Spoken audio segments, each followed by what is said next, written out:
Day to day basis पर भी देश में एक बड़ा वर्ग है जो इस बात का अंदाजा लगाने की कोशिश करता है कि बाजार किन किन चीजों से प्रभावित रहा और इसमें किसका कितना असर रहा। तो कैसा रहा आज का शेयर मार्केट? जैसी आशंका थी उतनी बड़ी गिरावट इसमें दिखी नहीं है। यह बात हमने आज भी देखी है और इसीलिए हम कहते हैं कि भारतीय अर्थव्यवस्था पर सारे दुनिया की नजर है। आईटी को छोड़कर लगभग सारे सेक्टर्स रेड जोन में नजर आए हैं।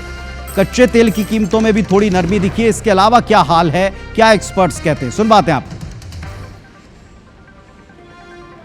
जी पुनीत, शेयर बाजार ने आज काफ़ी मैच्योरिटी दिखाई है। जिस तरह से उम्मीद की जा रही थी, जिस तरह से लग रहा था, अंदेशा जताया जा रहा था कि शायद मिडिल ईस्ट में जो युद्ध चल रहा है उसका बहुत बड़ा असर पड़ेगा यहाँ बाजार पर, लेकिन पहले दिन, इस हफ्ते के पहले दिन जहाँ सोमवार को बाजार ने बढ़त दिखाई, वहीं आज दूसरे दिन हल्की गिरावट जरूर आई, लेकिन जिस तरह की गिरावट का लग रहा था वैसा कुछ नहीं हुआ और मात्र 212 पॉइंट की गिरावट के साथ बाजार बंद हुआ। हालांकि फ्लक्चुएशन जरूर 470 पॉइंट के रहे इसमें, लेकिन इसके बावजूद जो है उतनी बड़ी गिरावट नजर नहीं आई।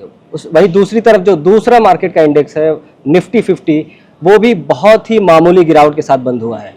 निफ्टी में 170 पॉइंट का फ्लक्चुएशन देखा गया, लेकिन 93 पॉइंट की गिरावट के साथ वो आखिरकार बंद हुआ।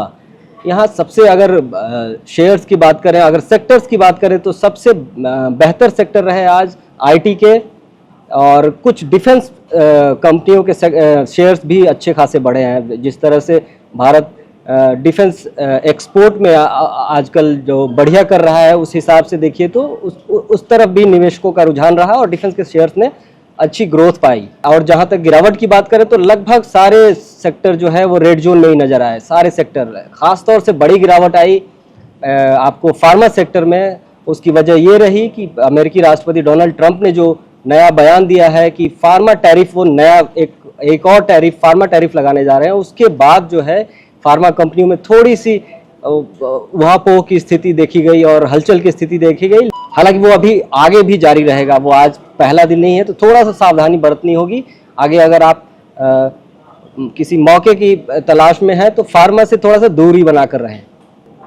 वहीं पुनीत, प्रीसियस मेटल्स की बात करें तो इसमें सोना जो है अपनी रिकॉर्ड ऊंचाई से नीचे आया है और 99,900 पर फिलहाल ट्रेड कर रहा है, जबकि चांदी ने नया रिकॉर्ड बनाया है। 1,07,000 रुपये के आसपास वो प्रति किलो जो है अभी ट्रेड कर रहा है। इसका मतलब ये है कि सोने और चांदी के बाजार में बहुत ज़्यादा उथल पुथल नहीं है। एक तरह से कहा जाए कि बहुत ही अभी स्टैटिक पोजीशन में है। हालांकि काफ़ी पिछले दिनों में बढ़ा है और उम्मीद की जा रही थी कि इसमें गिरावट आएगी, लेकिन अभी वैसी कोई गिरावट नज़र नहीं आ रही है और ये अपना पोजीशन बनाए हुए हैं दोनों। 3 चीज़ें निवेशकों को खासतौर से ध्यान में रखनी होगी।